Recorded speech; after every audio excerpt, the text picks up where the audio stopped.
নেই, শিবের ত্রিশূলে মাথাটা কেটে মাথাটা চলে গেছে, শিবের ত্রিশূলে বলে উত্তর দিকে যাও যে সন্তান, আর সেই সন্তানের মাথা কেটে নিয়ে এলে গণেশের মাথাতে জুড়ে দেওয়া হবে, কিন্তু সেটাও যেই ভালো হয়ে যাবে।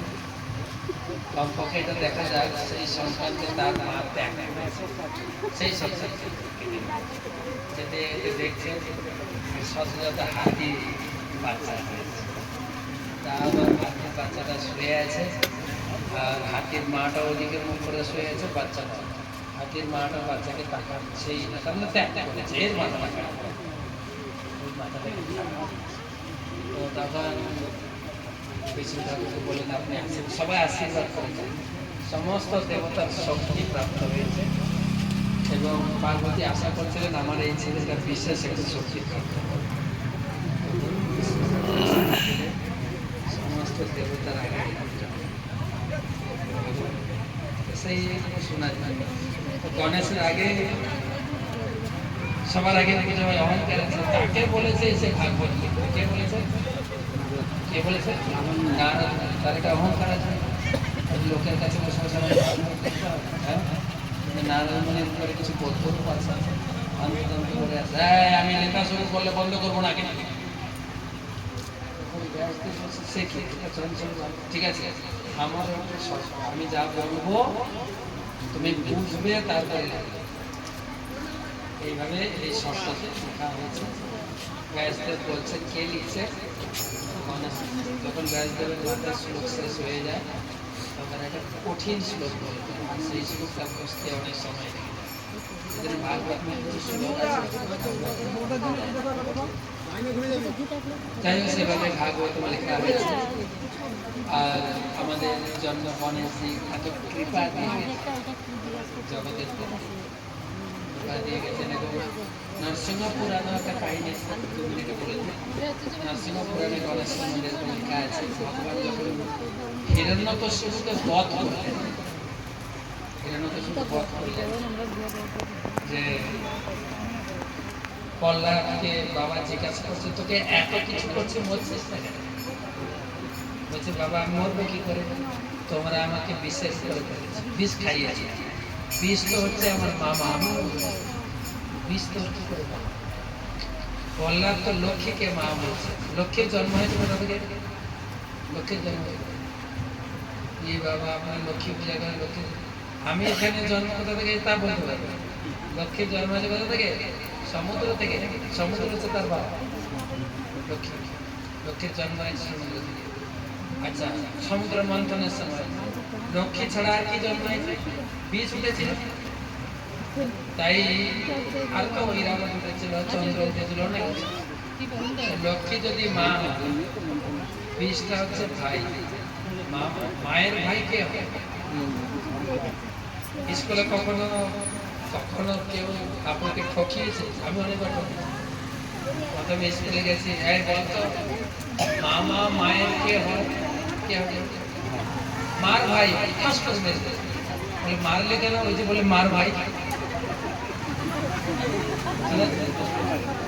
মামা মায়ের কে হয়, মার ভাই, ফার্স্ট ক্লাস মারলি কেন, ওই যে বললে তুই মার ভাই মেরেছে, আমার মামা বিষ ভগবানকে ভোগ লাগিয়েছে, তোমরা আমাকে আগুনের ভিতরে ফেলেছ, যে যুদ্ধ যারা করছে, তো আগুন হচ্ছে আমার বাবার মুখ, বিষ্ণুর মুখ হচ্ছে জগৎ, আমাকে গরম লাগছে না তো আমাকে ঠান্ডা লাগছে, আমাকে তোমরা বিষাক্ত সাপের উপরে ফেলেছে, সাপ তো হচ্ছে আমার বাবার বিছানা, আমাদের ভগবান কোথায় শুয়ে থাকে, সাপের উপরে, সব জায়গায় বিষ্ণুময় করেছে, ভগবান সাপের উপরে শুয়ে থাকেন কেন, কেন? যদি আপনি একটু ধনী হন তাহলে আপনি গরমে এই ফ্যানে বসবেন না, এসি লাগবেন, তাই না? ভোগ করি এসি। তো ভগবান কত বড় ধনী, তিনি এসি না জলের উপরে শুয়ে আছেন, জলের উপরে না সাপের উপর, সাপ আরো শীতল, কিন্তু কেউ ধ্বংস করবেন না, কে পরীক্ষা করে দেখতে চায় না যে কতটা শীতল। তো সাপ, আর মাঝে মাঝে একটু সাপ, ভগবানের মেসেজ তো সেই প্রহ্লাদ মরছেন, কারণ প্রহ্লাদের উপরে প্রচুর অত্যাচার বাড়িয়েছে, তাই প্রহ্লাদের অত্যাচার সহ্য না করতে পেরে ভগবান নরসিংহদেব আবির্ভূত হয়ে হিরণ্যকশিপুকে বধ করেছেন। কিন্তু ভক্তের উপরে অত্যাচারে এত রেগে গেছেন, আরো খুঁজছেন কাকে মারব, খুঁজছেন খুঁজছেন সিংহ তো খুঁজছেন পাচ্ছেন। ওখান থেকে নরসিংহদেব অহবিলম ধামে গেছেন। তো অহবিলম দক্ষিণ ভারতে, এখান থেকে বেশি না, প্রায় 3000 কিলোমিটার রাস্তা। ওখান থেকে ছুটতে ছুটতে খুঁজছে আর কে ওষুধ আছে মারবে, ছুটতে ছুটতে নবদ্বীপে আসছে। সমস্ত দেবতারা ভগবানের পিছনে চলছে। একটা সমাধান হয়েছে, হিরণ্যকশিপু মরেছে, কিন্তু আরেকটা সমস্যা হয়ে গেছে, ভগবানের রাগ করছে। ভগবান রাগ কার উপরে রাগ? আমার ভক্তের উপরে অত্যাচার করছে, আমারও কে আছে মারবে। তো তখন নরসিংহদেব এসছেন আমাদের নবদ্বীপে। কোথায় ছিলেন নবদ্বীপে? নবদ্বীপ পরিক্রমা করেছেন গৌতম দ্বীপে নরসিংহপল্লীতে। ওখানে বসে মন্দাকিনী নদীতে, মন্দাকিনী নদীতে হাত ধুয়েছে। তো সেই জল মানে হাতে যা অপারেশনের হাড় মাংস রক্ত টক্ত দেখছিল ওখানে দিয়েছে। হিরণ্যকশিপু অপারেশন করেছেন নাকে। তো তারপরে ভগবান কিন্তু রাগ করে, হয়তো নাক দিয়ে গরম গরম হাওয়া বলছে, দেবতারা দূরে দাঁড়িয়ে দেখছেন, ভগবান কিন্তু ঠান্ডা হচ্ছে। তখন মা লক্ষ্মীকে বলছে, তোমার ঘরের প্রভু যাও ঠান্ডা করো। ঘরের প্রভুকে কে ঠান্ডা করতে জানে বলো? প্রভুর মুড বুঝে কে? বুঝতেই পারে। যখন ঠান্ডা থেকে নরম কথা বলে, হ্যাঁ বউ কি গো আই লাভ, অনেক কিছু।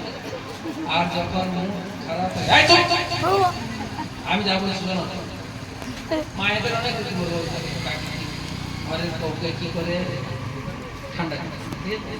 তুমি যাও ঠান্ডা করো, তোমাকে একটু বন্ধ করতে বললাম, তুমি যাও ঠান্ডা করো। তো মা লক্ষ্মী এক পায়ে গেছে, আমাদের পূজারি বলছে এক পায়ে এগিয়েছেন, তারপরে প্রভুর মুড দেখে আর ভয়ে ও আমি যাবো না। লক্ষ্মী নাই, ব্রহ্মাকে বলো আপনি যান, ব্রহ্মা চুল দাড়ি সব পড়ে যাবে। ইন্দ্রকে বললো আপনি যান, আমার গায়ের চোখ সব পড়ে যাবে, আমি যাব। তখন এই বললাম তোমার জন্য ভগবান এসে, তুমি যাও। আর ভগবান কিরকম আছেন সবাই দেখান তো, সবাই সবাই সবাই সবাই সবাই সবাই একসঙ্গে সবাই সবাই সবাই সবাই। তো হঠাৎ প্রহ্লাদ এসে নরসিংহদেবের গলায় একটা মালা, এই অসুরের ভেতরে আমার উপর কে মালা পরালো? হ্যাঁ দেখে কে? প্রহ্লাদ। আর প্রহ্লাদকে কোলে তুলে নিয়েছেন ভগবান। হরি বল। এবারে আপনার শিশুকে আপনি কি করে আদর করেন বলেন? কিন্তু পশু তার শিশুকে কি করে আদর করে? জিভ দিয়ে চাটে। আর ভগবানের জিভ বিশাল লম্বা, সেই জিভ দিয়ে ভগবান প্রহ্লাদকে চাটছে। আমি মনে করুন না, সিংহ যদি আপনাকে এবার চাটে কেমন লাগবে? প্রহ্লাদের আনন্দ ভগবান ভালো লাগে। আর প্রহ্লাদকে ধরিয়ে দিয়েছে সেই লীলা। পূজারি বলছে ভগবান মোটামুটি শান্ত হয়ে গেছে। ভক্তের উপরে কেউ অত্যাচার করলে ভগবান ক্ষমা করেন, এইটুকু কমপক্ষে বিশ্বাস রাখি। ভগবান গীতায় বলেছে পরিত্রাণায় সাধুনাং বিনাশায় দুষ্কৃতাং ধর্ম সংস্থাপনার্থায় সম্ভবামি। ভগবান তিনটা কাজ করতে আছে। প্রথম কাজ হচ্ছে আমার ভক্তদেরকে আনন্দ দেওয়া, ভক্তদেরকে রক্ষা করা। দ্বিতীয় কাজ হচ্ছে অসুর বিনাশ। তৃতীয় কাজ হচ্ছে ধর্ম সংস্থাপন। প্রথম কাজ কি? ভক্তদের। তাই আমরা ভক্ত হিসেবে এইটুকু বিশ্বাস দৃঢ় রাখবো, কেউ আমার সঙ্গে থাকুন না থাকুন, কে আছে? আমরা ছোটবেলা থেকে ইসকনের ভক্ত হই না, ছোটবেলা থেকে একটা কথা শুনে রাখে মেরি সেটা একটা বিশ্বাস, আর তো বিশ্বাস বড় হওয়া দরকার। তো কল্যাণকে পেয়ে পুরো শান্ত হলেন একটি ডাক দেখে ভগবানের একটু ডাক মানে কত ডাক, ভগবান অনন্ত, তার একটু ডাক মানে অনন্ত। কে যাবে গণেশ, গণেশ গণেশ হচ্ছে एकदन्तं महाकायं, एकदन्तं महाकायं लम्बोदरं गजाननं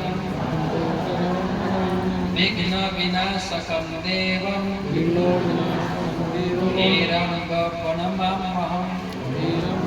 তিনি হচ্ছেন লম্বোদর, বিশাল শরীর, বিশাল শরীর, মহাকায় আর গজানন, গজানন মানে হাতি, লম্বোদর মহাকায় বিশাল শরীর।